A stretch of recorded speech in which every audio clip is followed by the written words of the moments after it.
I sat in my car in the parking lot at 6:47 in the morning, watching the termination email load on my phone. The subject line was simple: Workforce Optimization Initiative. They had fired my entire division while we slept. 12 people who had built $18 million in annual recurring revenue were gone. I was the director. I was the one who knew every client by name, every contract clause, every renewal date. The email said my access would be revoked at 8 a.m. I looked at the dashboard clock. I had 73 minutes before I became a ghost in their system. The CEO, Porter Cunningham, had made his choice. He wanted to cut costs by eliminating the client success division. He thought the sales team could handle renewals. He thought software could replace relationships. He was about to learn an $18 million lesson about the difference between data and trust. I started the engine, but I did not drive toward the office. I drove toward the coffee shop where I knew our biggest client, Victoria Lansing, had her morning meetings. Porter wanted optimization. I was about to show him what that actually cost. My name is Arlene Whitmore. I am 43 years old, and for the last 7 years, I have been the Director of Client Success at Beacon Solutions. We sell enterprise software to hospitals. The software manages patient scheduling, billing integration, and compliance reporting. It is not sexy. It is not cutting edge. But when it works, it saves hospitals millions of dollars. When it breaks, patients wait 6 hours in emergency rooms while the system crashes. My team made sure it never broke. We were the voice on the phone at 2 o'clock in the morning when a server failed. We were the ones who walked nervous IT directors through updates. We remembered birthdays. We sent handwritten notes when hospitals hit milestones. We made a product feel like a partnership. Porter Cunningham did not understand that. He had joined Beacon 6 months ago from a tech startup in California. He wore expensive sneakers and talked about scaling. He looked at our division and saw 12 salaries he could eliminate. He looked at our client retention rate, 98%, and assumed it would stay that way without us. That was his first mistake. I met Victoria Lansing at the Roasted Bean on 5th Street at 7:15. She was already sitting at her usual corner table with a cappuccino and a laptop. Victoria ran operations for Mercy General Hospital, a 400-bed facility that paid us $2.1 million annually. She looked up when I walked in, and her face immediately shifted. She knew me well enough to read my expression. "Arlene," she said. "What happened?" I sat down across from her. I did not sugarcoat it. Porter fired my entire team this morning. Effective immediately. He is folding client success into the sales department. You will have a new point of contact by Monday. Victoria put down her coffee cup slowly. Her jaw tightened. "Are you serious?" she asked. "He is getting rid of you." I nodded. He sent the email at midnight. I have about 40 minutes before my building access is cut off. Victoria leaned back in her chair. She looked at me for a long moment. Then she opened her laptop. "How much notice does our contract require for cancellation?" she asked. I knew the answer by heart. 30 days, I said. Victoria started typing. "Consider this day 1. I want to be clear about something. I did not go to Victoria to sabotage Porter. I went to Victoria because she deserved to know. In 7 years, I had never lied to a client. I had never hidden a problem or delayed bad news. That honesty was why they trusted us. If I disappeared without explanation, Victoria would call the main line next week with a question. She would get transferred 3 times. She would leave a voicemail that nobody returned. She would feel abandoned. I was not going to let that happen. I told her the truth. What she chose to do with that truth was her decision. But I knew Victoria. I knew that Mercy General had nearly collapsed 2 years ago when their old scheduling software failed during a flu outbreak. I knew that I had personally flown out on a red-eye flight to fix it. I knew that Victoria had told her board I was the only reason they stayed with Beacon. So when she started typing her cancellation notice, I was not surprised. I was just sad that it had come to this. By 8:30, I was sitting in a booth at a diner across town. My phone was buzzing constantly. Texts from my team members, all of them reading the same devastating email. I called a meeting. Not at the office. At the diner. By 9:15, all 11 of them were crammed into 2 booths, looking shell-shocked. There was Coleman Hayes, our lead technical specialist who knew the software better than the engineers who built it. There was Bryn Callahan, who handled the hospital systems in the Southwest and had a gift for calming panicked administrators. There was Omar Finch, our data analyst who could spot a problem in the usage reports before the client even noticed. These were not customer service reps. These were experts. I am not going to sugarcoat this, I said. We were profitable. We brought in $18 million in renewals last year. Porter cut us because he thinks technology can replace what we do. He is wrong, but that does not change the fact that we are unemployed. Coleman slammed his hand on the table. This is insane. Do they understand what is going to happen when renewals start coming up? I looked around the table. These people had followed my leadership for years. They had worked weekends. They had taken late-night calls from panicked clients.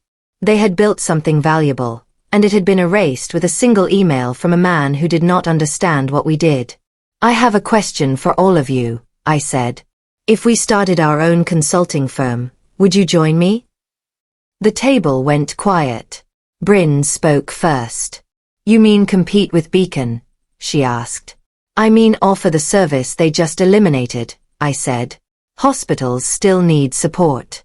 They still need people who answer the phone. Beacon just decided to stop providing it.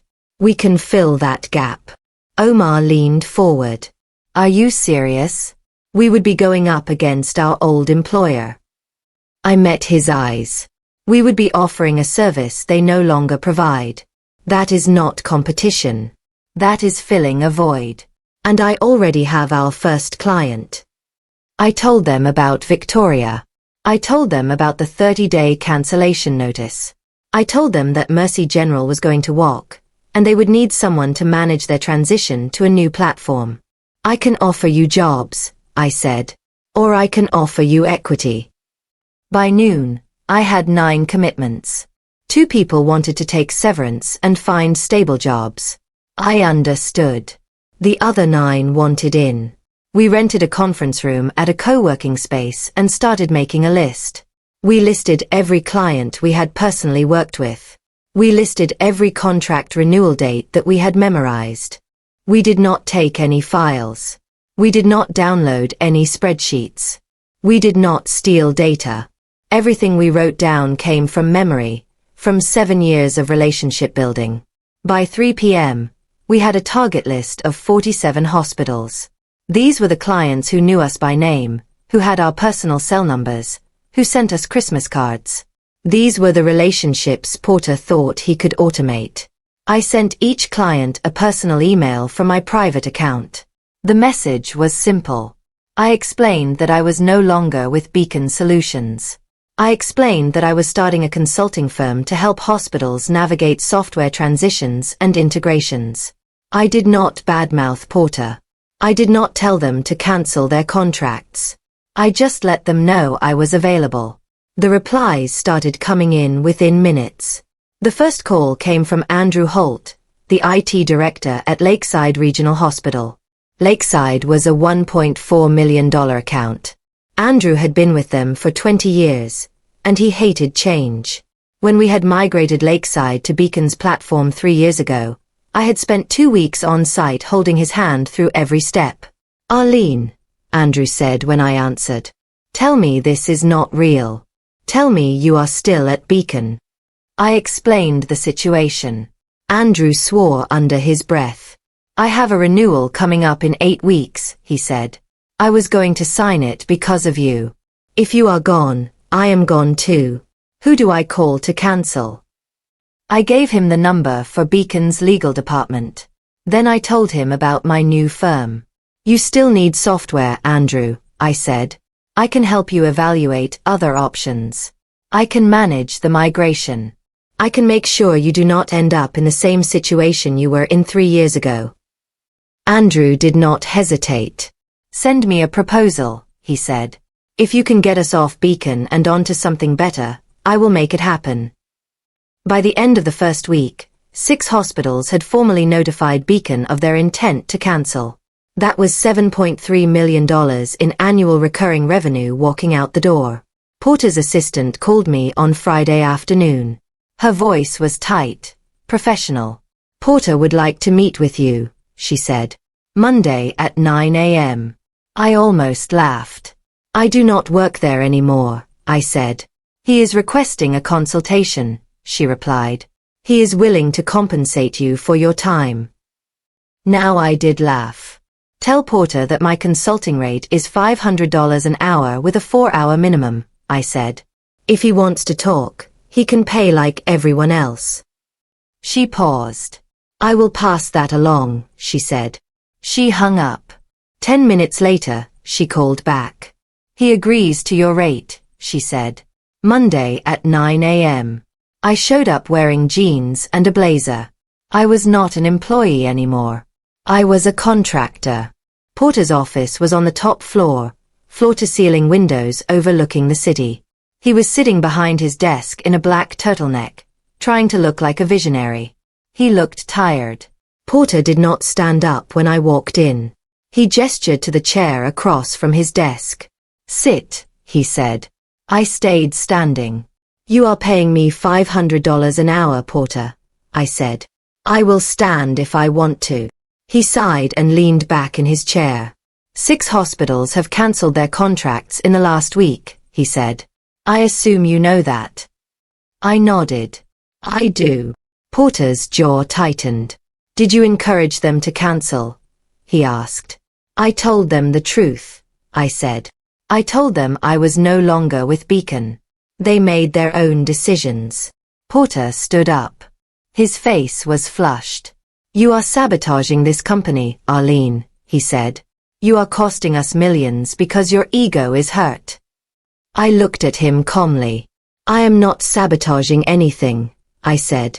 You eliminated the division that maintained those relationships. The clients did not leave because I told them to.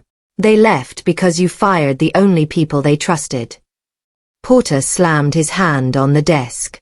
We have a sales team. We have support staff. Those clients did not need a dedicated success division. I smiled. It was not a nice smile.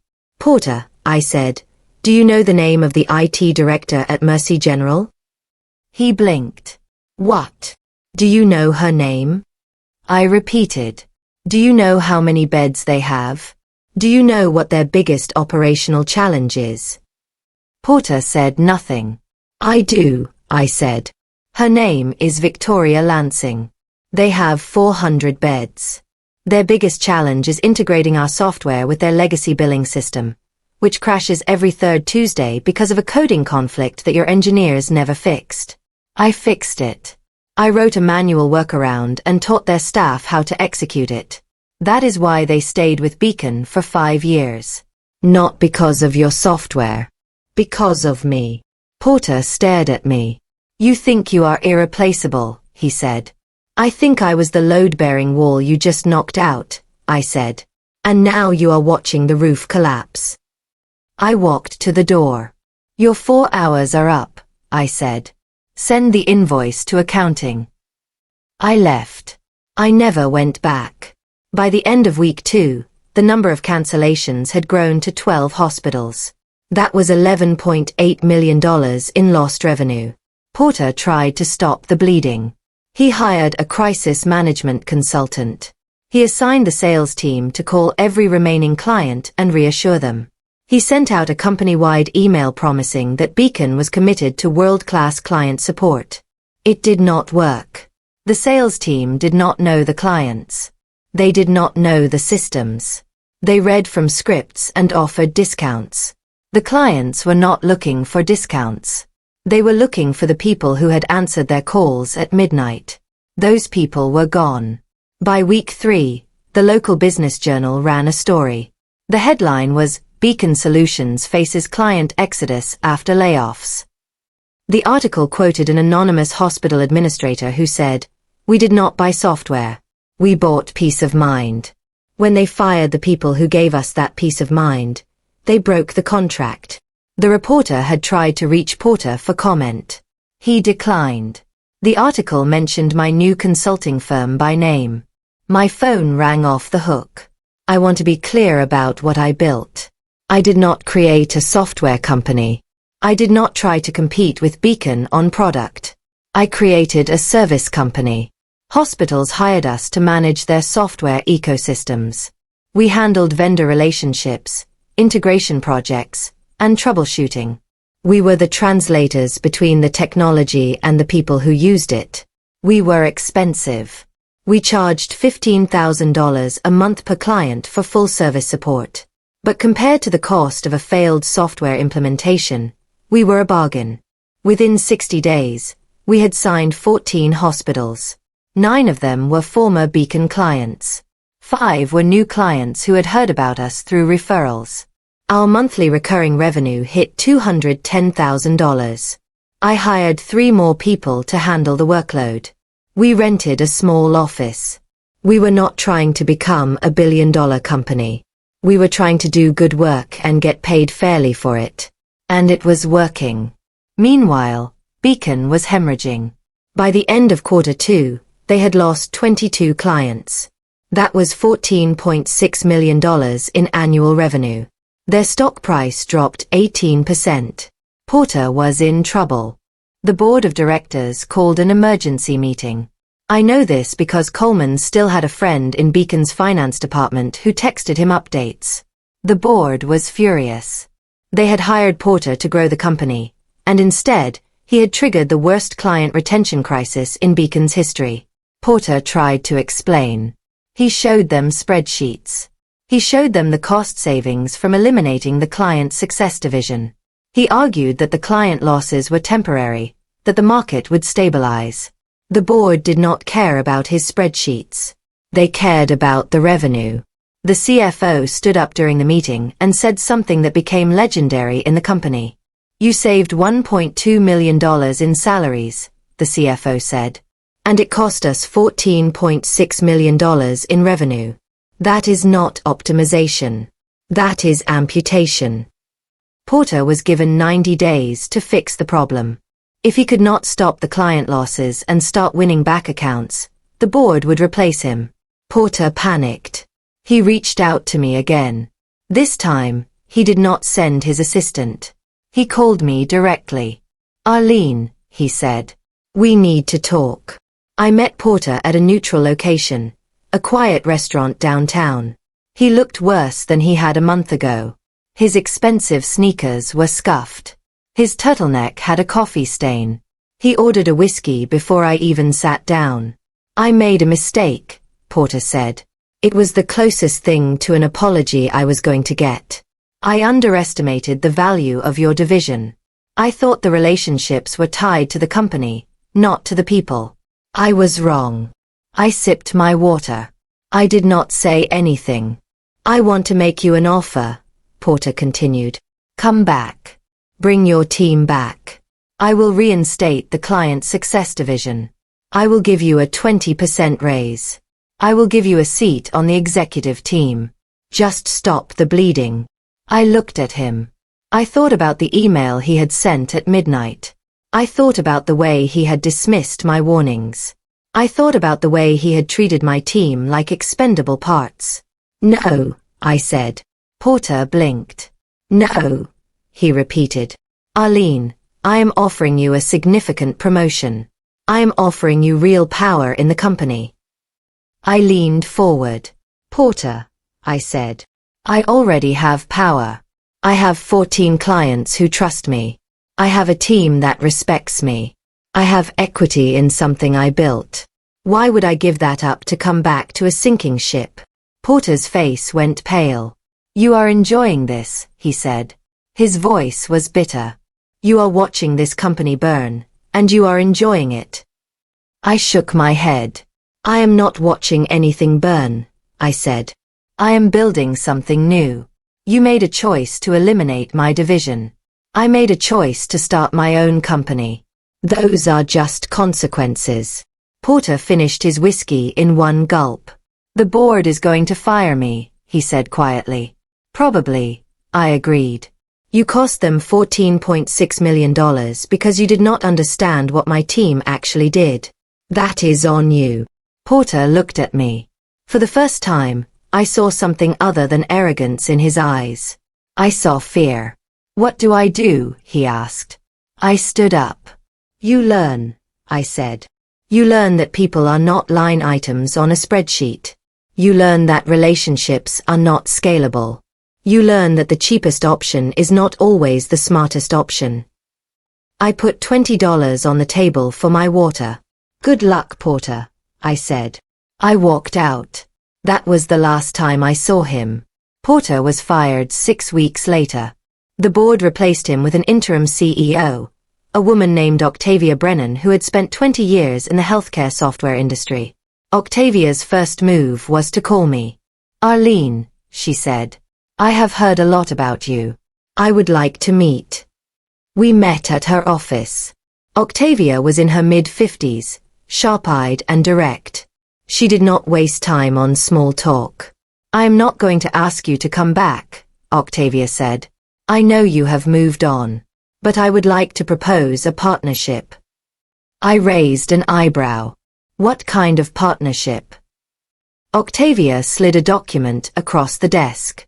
Beacon needs to rebuild trust with our clients, she said. You have that trust. I want to contract your consulting firm to provide client success services for our remaining hospital accounts. You would operate independently, but you would be our official partner. We refer clients to you. You help them succeed. Everyone wins. I read the proposal. It was generous. It gave us access to Beacon's entire client base. It positioned us as the trusted support provider. It was exactly what we needed to scale. Why would you do this? I asked. Octavia leaned back in her chair. Because I am not interested in ego, she said. I am interested in saving this company. Porter tried to cut costs by eliminating the one thing that made clients stay.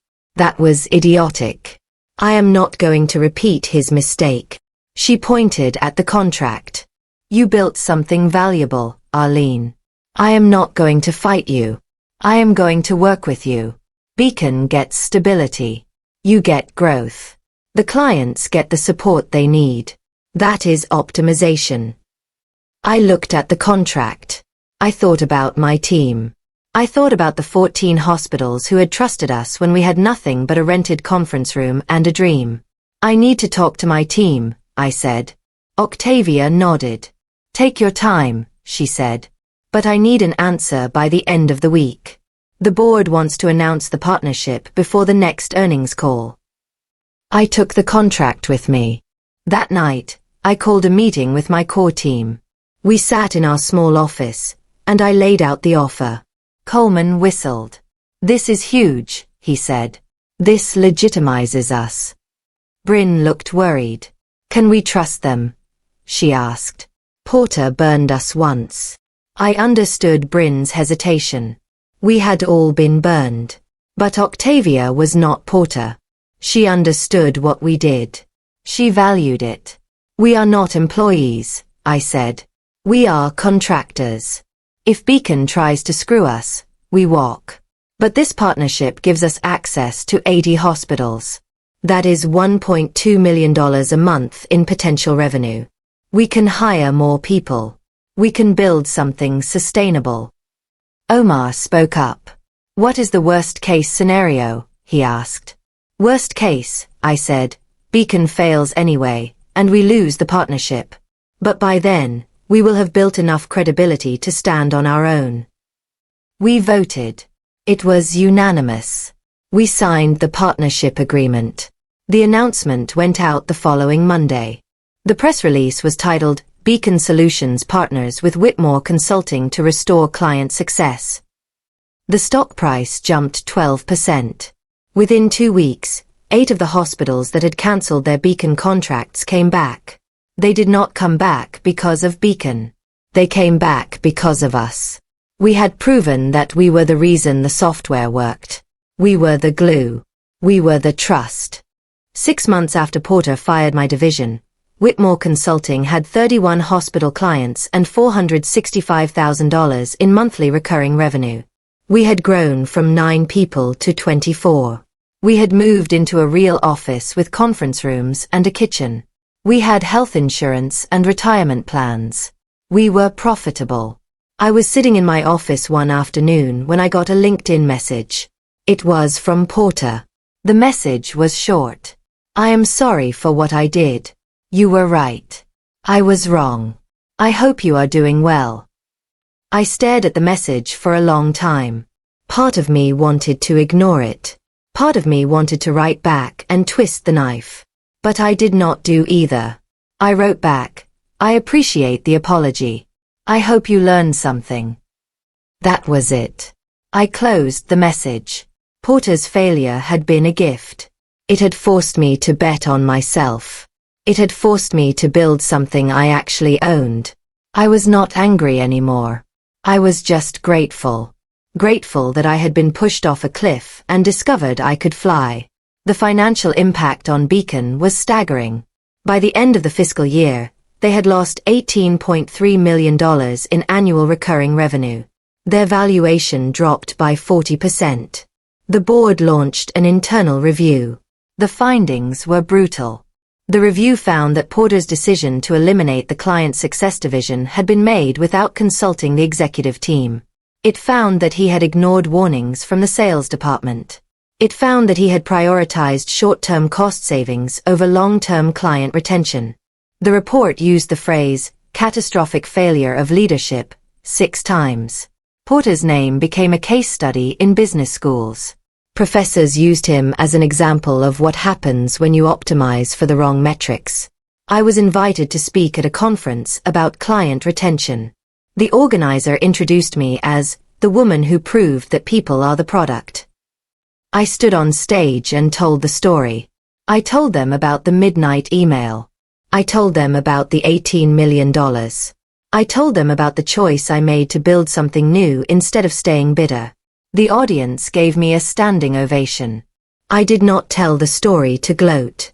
I told it because I wanted people to understand something important. Companies talk about culture and values, but when budgets get tight, they cut people first. They cut the people who answer phones. They cut the people who build relationships. They cut the people who do not show up on a revenue chart. And then they wonder why clients leave. The truth is simple. In a service business, the people are the product. The software is just the delivery mechanism. If you forget that, you lose. I also wanted people to understand that getting fired is not the end. It is not a failure. Sometimes it is the push you need to build something better. I had spent 7 years making someone else rich. Now I was building wealth for myself and my team. We were not just employees anymore. We were owners. That shift changed everything. It changed how we worked. It changed how we valued ourselves. It changed our relationship with risk. We were no longer afraid of getting fired because we could not be fired. We were the company. 2 years after the firing, Whitmore Consulting had 68 hospital clients across 14 states. Our annual revenue hit $9.2 million. We were approached by a private equity firm that wanted to buy us. They offered $22 million. I turned them down. I did not build this company to sell it. I built it to create something sustainable. I built it to prove that you can treat people well and still make money. I built it to show that relationships matter. The core team from that first meeting at the diner were all still with me. Coleman was now our Chief Technology Officer. Bryn ran our Southwest operations.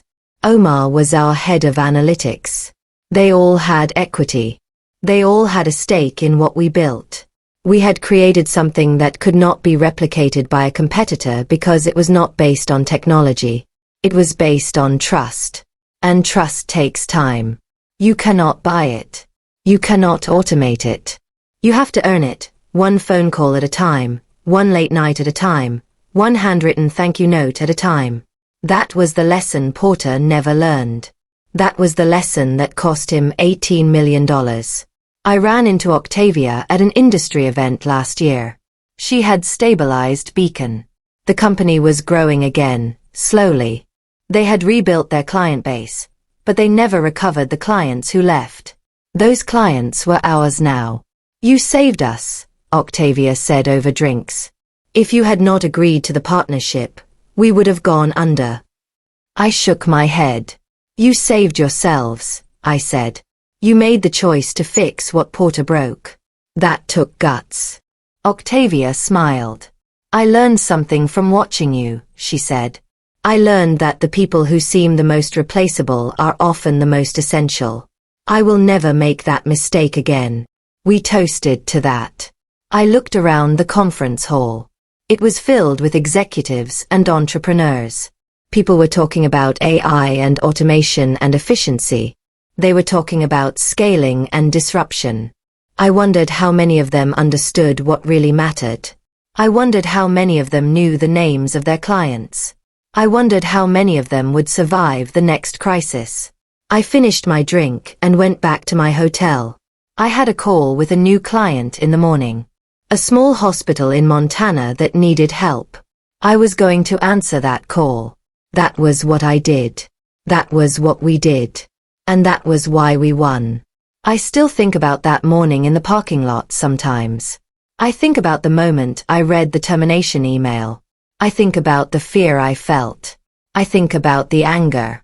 But mostly, I think about the decision I made.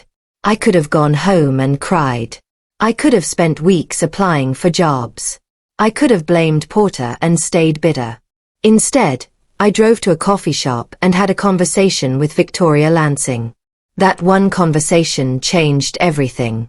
It set in motion a chain of events that cost Porter his job and cost Beacon $18 million. But it also gave me my freedom. It gave me ownership. It gave me proof that I was not replaceable. I was essential. The lesson is simple. When someone tells you that you are expendable, prove them wrong. Do not argue. Do not beg. Just build something so good that they cannot ignore the hole you left behind. That is the revenge that matters. Not destruction, but creation. Not bitterness, but success. Porter wanted to reduce costs. He reduced his company instead. And I built mine. That is the whole story.